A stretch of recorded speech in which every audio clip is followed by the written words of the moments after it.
Welcome to the 1.7 podcast, the place where creatives get to speak the truth about ourselves, our art, and our place in the world.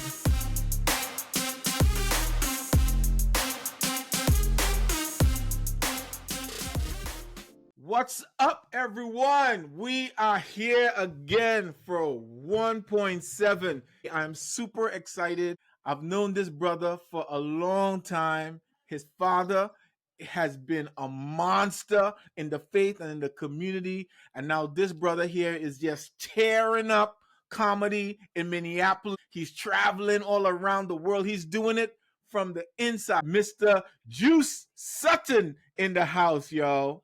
All right, so here's what's going on. My brother Juice, listen very carefully. This brother brings a home style, energetic, clean, right, type of comedy to the table. He likes to bring positive comedy to the stage and flip real life issues and problems into something people can laugh about. I dig that. He also brings a different angle to comedy by integrating musical performances with his jokes. And here's the thing. What makes his comedy stand out is that he loves to leave his audience with a positive message, right? Comedy with a purpose. His set will leave you encouraged, empowered, and most importantly, laughing. He's got some big gigs. Don't be hating. This brother's got some big gigs right now. He currently works as the game host for the Minnesota Wild. If you don't know what it is, that's the National Hockey League, baby. And also the Minnesota Twins. That's Major League Baseball. Ladies and gentlemen, my brother, Juice. Yes. What's going on, Ryan? Appreciate you having me in. Man, thank you for the bio. That was crazy. Man, I am so excited, bro. I'm Yes, sir. excited. And I'm honored, bro. I'm honored. Like I said before, man, your dad was just a mentor to me. I remember just going, meeting with him, sitting down, saying, Brother Joe, what do you think about this? He's like, nah, you wrong. You gotta go do your laps. Yeah. Very direct, brother. Very direct, brother. You know. Yeah. So you know him. You know him, right? I mean, you know him. Yeah. So now No, the fact, brother, he was real. He was man, real. there's no other way. So now the fact that I see you doing it, bro, and you're doing it from the inside. You know, sometimes we have a dream and we're working the dream from the outside. You know, you Yeah. working the dream from the inside. So first off, congratulations, bro. When you're on there, it's such a blessing. I don't know if you knew this, know this, but it's a blessing to just see you up there. It's like, oh man, that's Joey working it from the Yeah. inside. So there we go. Thank So you. here's a question. I remember seeing you on Facebook a lot of times, doing Hmm. little jokes and stuff, little skits, you know, like Yeah. basketball and stuff. What gave you the spark, brother? What sparked this? I don't know. It was kind of like from my high school thing. Well, actually, further back, like middle school. I was typical class clown, always trying to be funny, and I was challenged to try stand-up comedy, and I grew up watching Def Comedy Jam, and Martin Lawrence was like a big inspiration to me as far as like from a hosting perspective. Because I'm just like, man, the way that he can just control the audience and master an audience and like have people laughing all the time. Because I love to make people laugh, like at my own expense, whether I got in trouble or not. I was like, I just want to make people smile. I just want to make people laugh.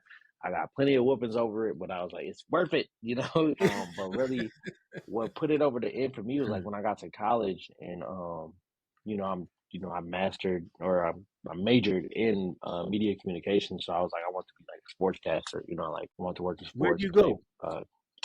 So I ended up graduating from University of Northwestern. So I went to KU for a year, then graduated from University of Northwestern in St. Paul. Um, but like it was in college when I started to fall in love with comedy. Like I just was like, hosting different events. Like I hosted their big variety show, which is like a big talent show. And I did that like 2 years in a row. And I'm like, man, the way that I can, and like for me, I was like, I can make white people and black people laugh. And I was like, that's very rare. And I was like, okay, this got to be something. I was like, if I can make white people laugh with no real white people experience, they just like, the comedy just comes to me. I was like, this has to be a gift that I just can't let this sit to the side. And so, started doing comedy clubs and, I would literally catch the megabus to like Chicago, to Atlanta, to Los Angeles, to like practice rooms. Like literally my senior year, my junior and senior year of college, I was like literally just taking the mega bus to Greyhound because I couldn't afford a plane ticket. I was like, $50 is easy, but 200, I was like, I'm eating noodles. Like I'm trying to make it, but I'm like, this is also something that I have a passion for. And I just kept working it and kept working it. And God had just gave me a vision of like saying, I want you to do like clean Christian comedy. And a lot of people are like, oh, there ain't no money in that. Like, you're not gonna make no money in that. That's a really small market. I'm just like, well, this is kind of what he's telling me to do. So, and like for me, I never really trusted my comedy to begin with because I was just scared of my dad. I was terrified of my dad. I was like, I always wanted him because he was like, you should do comedy. I'm like, if he comes to a show and hear me cuss, it's raps. He might just end me right on the spot. So I was like, I do clean No. comedy out of fear, but then it became purpose. And so Mhm. I just continued to work it. And then it just was like working out for me. You know what I'm saying? Like it was just a lot of opportunities were opening up. Um, I had a good job coming out of college, working with the Vikings and working at US Bank Stadium right when it had opened. The Lord had told me like, he's like, oh, I can't really bless you the way you want to when you hold on to this other job. And I'm like, what do you mean? Holding on. I'm like, I'm tithing, you know what I'm saying? Like it's good tithes too. Every week it's good Mhm. tithes. Like Yeah, that yeah, 10% be yeah, hidden. And yeah. I'm like, you want me to give all of that away? But like I knew deep down, like I didn't want to be in that position forever. Like it got to a point where I was low key feeling burnt out as far as just working. So I just, took the leap of faith. I thought, okay, if God want me to do comedy, I gotta move to LA. So I moved to LA. That didn't work out. I was back in like 8 months. Like, because it Sheesh. was like, When did you head out there? that was 2017. Yeah. So 2017, I headed out there. Not gonna say it was a good opportunity. Like there was some stuff that helped out. I had the opportunity to be on some pilots that never worked out, but I learned a lot of experience. But it just wasn't my time there because I didn't know who Juice was as a person. I don't know what that is, but they just hit me with the fireworks. Um, Yeah, I don't know what that is. Go ahead. yeah, that was cool though. That was perfect timing though. Yeah, yeah. Did But you catch up with what's his name, man? The rapper turned actor from Minneapolis. I can't remember the guy's name. Courtney. Did you connect Courtney. with Courtney over there? No, I didn't. I was kind of like I was in like a smaller. I was like in a comedic cycle, like a circle. So when I first moved out there, it was just like it was like four of us living in a one bedroom. Like that's we was all sharing Grinding. like kind of a grinding. And so the guy told me he told me to move back to Minneapolis. That's my dad was also sick at the time too. So it was just a lot of things that came in. But while I was here, I was able to exercise that muscle and start to create who I wanted to be as a comic. And it was people like Pierre Douglas, Bruce and those guys who like opened up doors, Elliot, that like created shows for us to be able to perform at and for me to be able to work my muscles and stuff because like the Minneapolis comedy scene is kind of like the comedy clubs are kind of one of those you got to know people to get in there and then it's like if you Yeah. don't know people it's a little harder to navigate and I'm one of the type of people that I'm like I don't let people control my purpose. Like I don't let Mhm. because there was a time where I went to Acme 8 weeks in a row, never got on stage, but that never discouraged me because God had already showed me a vision of what I was supposed to do. Yeah. So I went the other route. So I'm passing out flyers and business cards that I created for $8 at all the events, the outdoor events over north or in St. Paul. Just passing stuff out. Hey, I'm a comic. I can do 5 minutes at your event for free. They're like, oh, comedian 5 minutes for free. I'm like, if you suck, oh, it's only 5 minutes, so, Yeah, yeah, but like, yeah. so I started building connections through the community and not the comedy clubs. So then I started doing churches, and then after that, I was like, hey, you are a pastor, other pastors that want a comic, let them know this is my business card. I created a terrible, terrible website, but it was still a website. So it looks a little Mhm, professional mhm, in my eyes. When I look back, I'm mhm. like, yeah, this was tragic. But, I was just working those kinks. And then I got to know people like Shed G, who's actually a Christian comic and does it for real. And he took me under his wing, showed me some ropes, showed me how to tighten up my website, showed me how to talk business with churches when coming to trying to perform. And then Adrian Washington, he lives in St. Cloud, but he travels the country, travels the world. Probably one of the funniest comics that I know personally. He taught me a lot about like contracts and different things like that. So I started to learn professionalism. My dad always taught me like you need to hang around people to like who do what you want to do, not are what you're doing. So I'm like, they're at a level where I want to be at. So I'm like, I'm gonna hang around them. I'm gonna pick their brains. I'm gonna learn what they do. Mm-hmm. And then I had a big opportunity through Reg Chapman to open up for Dave Chappelle in 2015 at First Ave. And so Wait, I got to hold do up, man. one. Hold up, Yeah. man. Hold up, man. Hold up, man. Let me get this straight, bro. So that first Dave Chappelle show in Yeah. First Ave was 2017, It was, well, this was, yeah, 2017. and you opened for, you got that opportunity to open for Dave. All right, How did you get? it was either 2017 or 2016. I know it was 2016 because it was before I left to LA. He did he So turn down that 50 million yet? yeah, no, he was already back. So like the thing about Dave is like Minneapolis is one of his like favorite cities because he was really close with Prince, and so this was the day he did I think it was 5 shows a day for 6 days at First Ave. I don't know if you remember that, I but remember that, man. all the tickets had sold out in like 30 minutes. And he was doing Five five shows shows a a day, day. 6 days, like Monday through Friday. So I only did the Wednesday show. I only did 2 shows on a Wednesday just because, usually Dave doesn't really let people outside his circle, but my mentor had called in a favor. And so I was able to, do what I did. And, I did pretty well. It wasn't like the best set ever, but he gave me the best advice. And he was So you basically met just him. telling me, he was like, yeah, I got to meet him. Smokes a lot of cigarettes, but that's something completely different. but, Don't we but know? yeah. So our mentor called in a favor. I got to meet him. And he just was like telling me, he was like, just keep working that pen, keep working them, like keep using your experiences and keep it real. And he's like, never let anyone shape you as a comic. You do the shaping. And from that moment, I was like, okay, who do I want to be as a comic?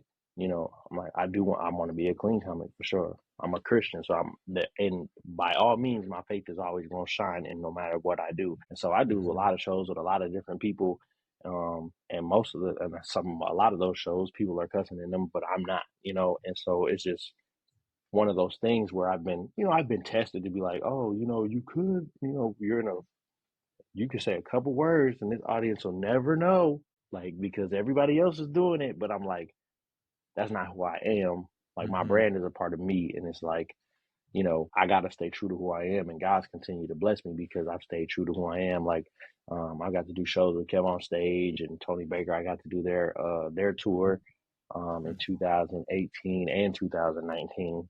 So that was a blessing. And then obviously COVID hit. So now it's like, it feels like I'm resetting all over again, like, starting to grind all over. And I love it because I was like, man, I'm starting to get a little comfortable because everything was just smooth. Like, everything was coming to me. I'm traveling all over cities I'd never heard of. Like, I was doing shows in New Mexico and like all of this other stuff. And it was like a blast because I'm enjoying what I'm doing. I'm meeting new people. Didn't you go like overseas too?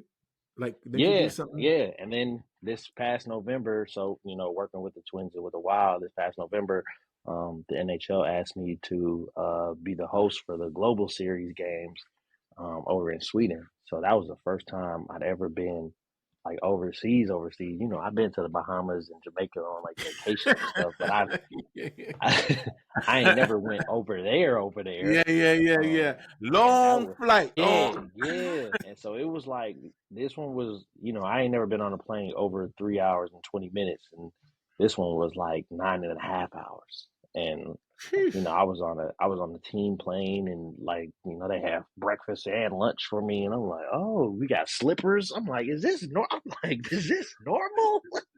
This is, a kid from the north side. I'm like, I don't know. They put us in a fancy hotel. I'm like, oh my goodness. But like, it just goes to show like how God can just bless you when you just stay true to what he's called you to do. And, there was no blueprint.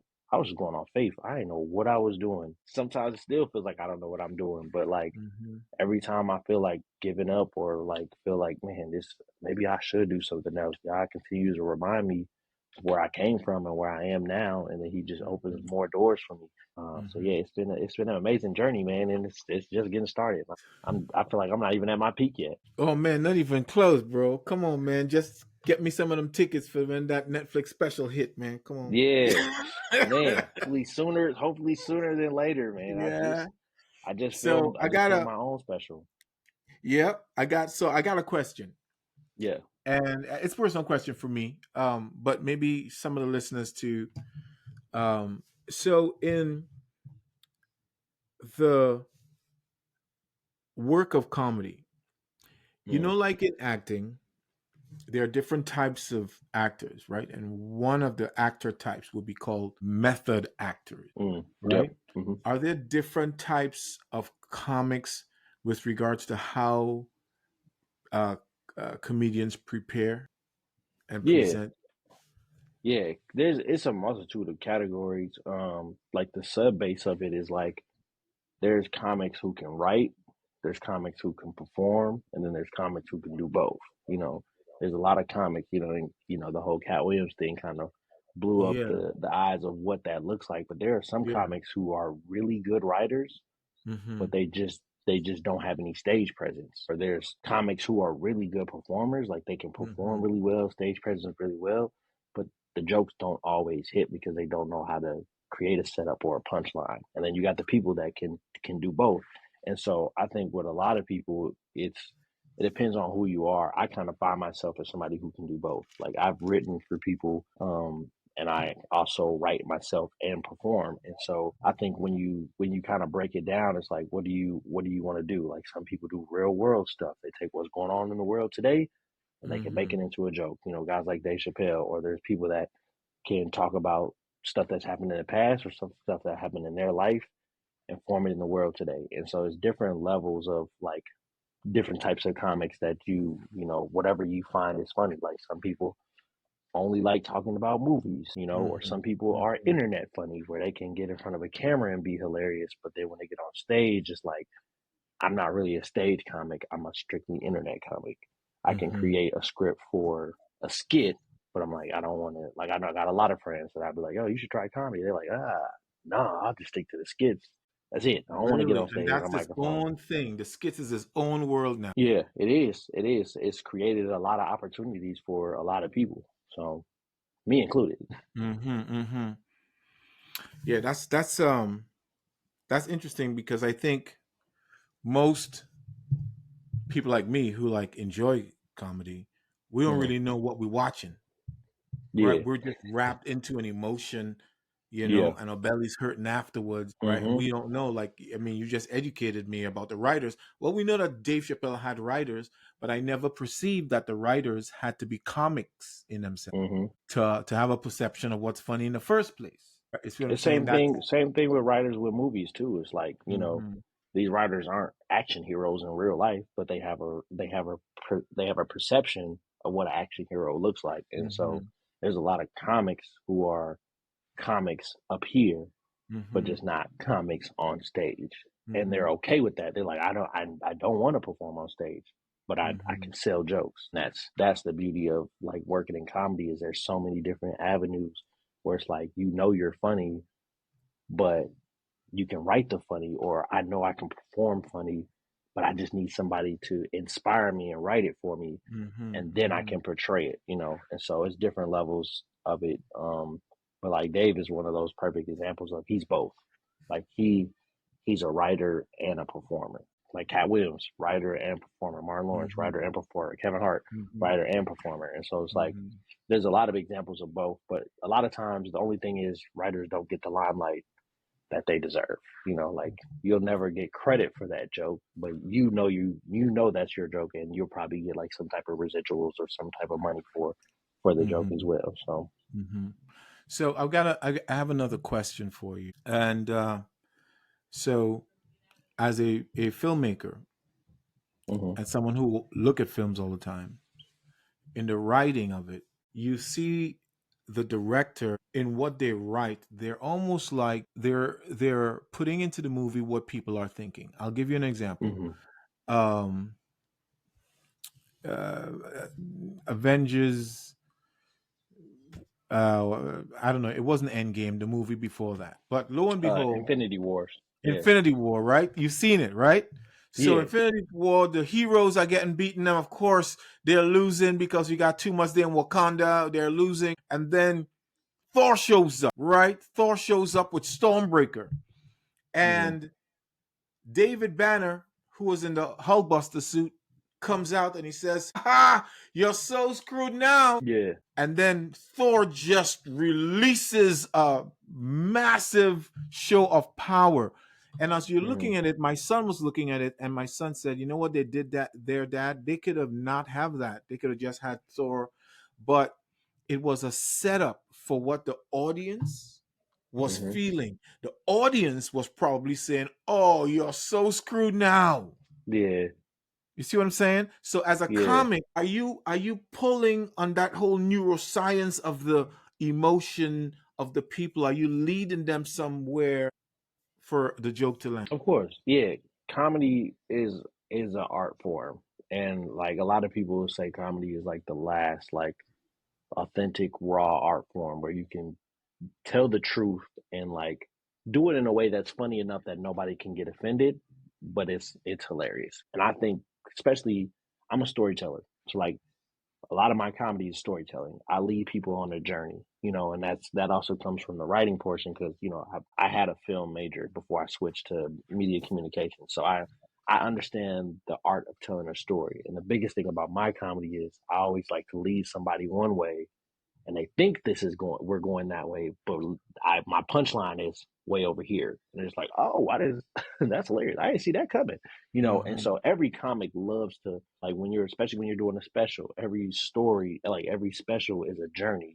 You're taking a journey. Like for instance, like a special that I'm releasing on March 1st is a journey Mm-hmm. of my life and my relationship with my dad and the funny things that we've encountered. It's also a journey of, me going overseas for the first time. So it's like Mm-hmm. every joke has its own journey of where we're taking the audience to. And like for people who are storytellers or we can't be visual learners like film, so we have to use it with our words. So we're trying to paint a picture in your mind of what exactly we're trying to have you see. And then Mm-hmm. the more Mm-hmm. people can visualize that, the easier it is to laugh at the punchlines. And so, yeah, I think every comic, when writing a joke, wants to take you on a journey. Mm-hmm. Mm-hmm. Yeah, that's powerful, man. That's power right there. And it's Yeah. you don't roll out of bed and get Oh that. yeah. You, No. you have to It's a craft lot it. of there's a lot of Go ahead. crumpled papers. There's a lot of Yeah. crumpled papers. Like, nah, that ain't it. That ain't it. So One of the reasons that we do this podcast too is to speak to like some of the younger generation, some of the younger artists, yeah. right?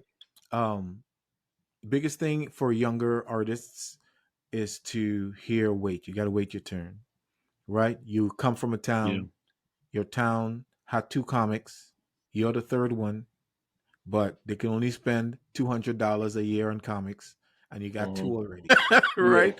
So, what would you say to young comics that are coming up that are a bit impatient? It seems like you took your grind, man. You had a vision, you did what you need to do, right? Hmm. In order, and then it paid you off. It wasn't no guarantee that it was gonna pay off, but you Yeah. followed your dream. What would you say to some young comics that's coming up in terms of how they need to hang in there? Um, I would first say find your niche, like what it is or who you want to be.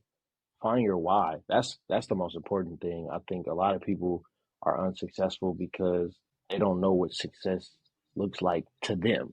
They know what success looks like to somebody else, but they don't know what success looks like to them. Like for me, I can look at myself and somebody can look at me and be like, wow, he's successful, he's doing it. And I'm like, I'm not even close to as successful as I want to be. And that's my perspective. But also at the end of the day, my why is I want to bring joy to the world one laugh at a time. So now, because that's my why, no matter if there's 4 people on the stage or 4,000, I am Mm-hmm. successful. You don't want to waste success based off money. And we live in a time now where people are living for instant gratification. That's not going to work in the entertainment world because it takes time. And it's like once you find your niche, then work on it. Continue to work on it. If you're consistent enough, every comic will tell you nobody's an overnight success. People will think like, oh, he just came out the blue or she just came out the blue. They've probably been doing this for a long time. Nobody's ever just came out and just was going crazy, unless they sold to the devil. I'm just kidding. Yeah, yeah. But it's like, you have to be consistent. You have to be patient and you have to really love what you do because there's going to be a lot of times where the work that you're putting in doesn't seem like you're getting the reward, but that's why you have to know your why. Like, are you doing this to bring joy to other people or are you doing this to chase a check? Because if you're doing it to chase a check, 9 times out of 10 you're going to end up bowing out before things get hard. And also know the moment you decide to give up, that transformation could be right around the corner. Like for me, there's been plenty of times, I'm doing a lot of things right now, but there's been plenty of times where I'll wake up and I'll be like, whoo, I don't know how I'm gonna pay these bills this week. You know what I'm saying? I don't know how it's gonna get Right. done, but my why is I'm trusting God to provide for me because I'm doing what he's called me to do. And Hmm. he's never failed me. And so if you are a believer, then that should be your number one thing is knowing that if this Hmm. is what God called me to do, he's never going to let me be unsuccessful. If you're not a believer, I don't know what to tell you. I don't know what to tell you. Yeah, Just keep you trying and gotta, keep working. you Yeah, you got gotta, to figure it you out. gotta find You a got to way. figure it out. So there's always been a higher why. I think from just chatting with you here, even back from Northwestern, there was a vision, right? Yeah, There's a vision, and you tried it, and I think your dad fanned that fire, gave you the faith to yeah. believe in yourself. So people need to be around people that can believe in Hmm. them. One of the things I also took is that once you get some faith, you get people around you, and you got some wheels and you're going, right? It still means that you go have to go find people doing what you trying to do at a next level, at a higher level, and then those people showed up at the right time, right? And then Yeah. those people started to give you some breaks. Hmm. It was a long journey, and one thing led to another thing, and then you're getting slippers on flights, and I mean, Yeah, no, it's just about the consistency and like Mhm. building genuine relationships. That's like my thing is like building genuine relationships with people. And it's not just like how can this person help me, but it's like how can I help you? A lot of these people who are, like we always hear, oh, always be the smartest person in the room. That's not me. I don't want to be the smartest person in the room because I'm trying to learn from the smartest people in the room. So if I'm smarter than everybody in the room, I need to move to another room because we're also trying to elevate, but at the same time, you also want to pull people with you. Like you can ask anybody in the comedy world, any game that I learn from people, I give away for free. I tell people the blueprint and how I did it because I know I'm like, God got me. And I've been around the world. I can literally say that now. I've been around the world, and it's more than enough out there for everybody to be successful. So I'm like, I'm not going to block somebody from going into their purpose because you never know. God could be using you to elevate that person up as well.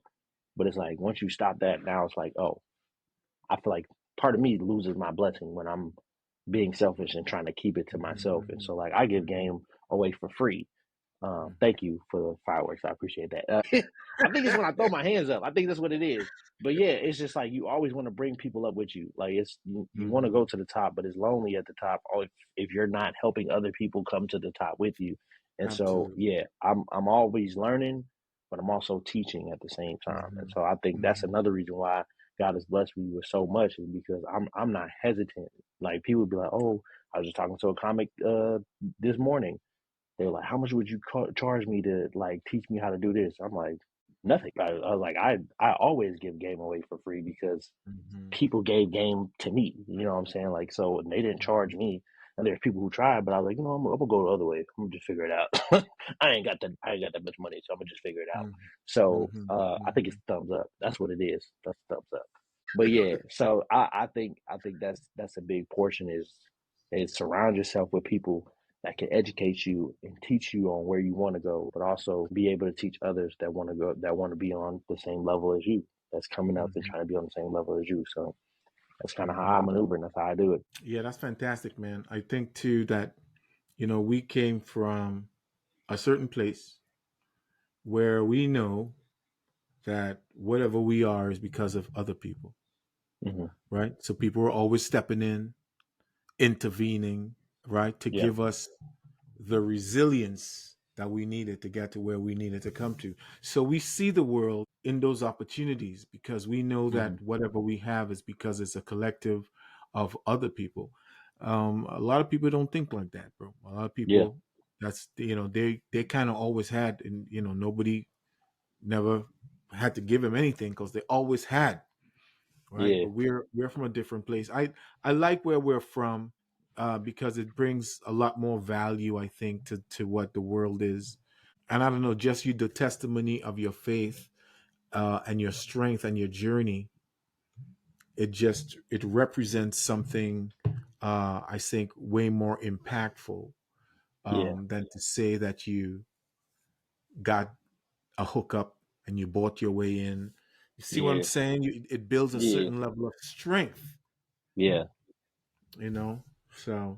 So brother, man, listen, I'm so blessed and inspired by you coming on. Where can our listeners find you and follow you and support you? Yeah. Yeah. I'm big on Instagram. You can follow me on Instagram at the real Juice Sutton. Also on my website, therealjuicesutton.com. Me and my wife have a YouTube channel. Right now it's kind of like just me, but we working on her stuff. We working on her stuff. She Yeah, on the yeah. cover. She on the cover. You know what I'm saying? Yeah, She on the yeah, cover. We yeah. got some things together. You know, Yeah. she pick and choose which days she wants to be on camera. So it's just Clown Hmm. Squad Entertainment is the YouTube channel. I got my first special that I self finance and self produce myself will be on Packed House Live, which is an independent live streaming platform. So March 1st, it'll be on packedhouselive.com. And it's a donation based. Um, so it's just pay what you can, pay what you want, because I don't want money to stop people from enjoying the laughs. It was a really good time. Sold out the Capri Theater, so that was That's dope what's because up. that was the first place. That was the first place I ever did stand up comedy at. There was an open mic that Pierre had put on, so I felt it was only right to go back there and do it. And it's when you talk about comedy with a purpose, we're talking about fatherhood. Um, my daughter is 1 year old, so I've been a father for a year. It'll be 3 years that my dad passed on March 1st, so I'm doing it on March 1st as a remembrance to him, but just kind of reflecting on the teachings and the funny stories that I had with my father and how that has translated to me being a father now, and just how important fatherhood is in this Hmm. generation. We living in a time now where fathers are kind of put on the back burner. It's not We're not good fathers are not getting the light shined on them, but less fatherlessness is being shined on more. So I kind of wanted to attack that, but from a comedy perspective, Hmm. and let people know Hmm. there are good fathers out there. There are people that want to be in their children's lives, and it's a funny time. I did an hour and a half. It was unexpected. I did an hour and a half, but it's a good hour and a half.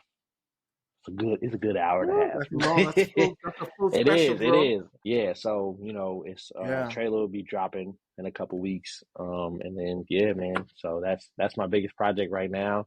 And then if you're ever at a Twins game or a Wild game, that's where you'll find me at every time. Yeah, I'm gonna run out in the field. Hey, where you at? Where you at? I don't know how well that'll go over, but Yeah, yeah, yeah. I'll be streaking out there. I yeah. gotta see. You got to call me out today. He calling Yeah, me out. yeah. Hey, you'll go viral. The podcast will be on another level. You'll elevate those views real quick. I got somebody to paint like 1.7 on my back there, Yeah, running yeah. around. It'll go Yeah. viral for sure. All right, brother, man. I appreciate you coming by, man. So I Yeah, I man. thank you. What we're gonna do is that we're gonna end the podcast, and then I'll have you hang for a little bit. Go ahead and give me your Instagram one more time. Yes. At the real Juice Sutton. That's my Instagram. That's what's up. And also remember to follow us at the 1.7 podcast. Thank you. The real juice is in the house. See you guys next week.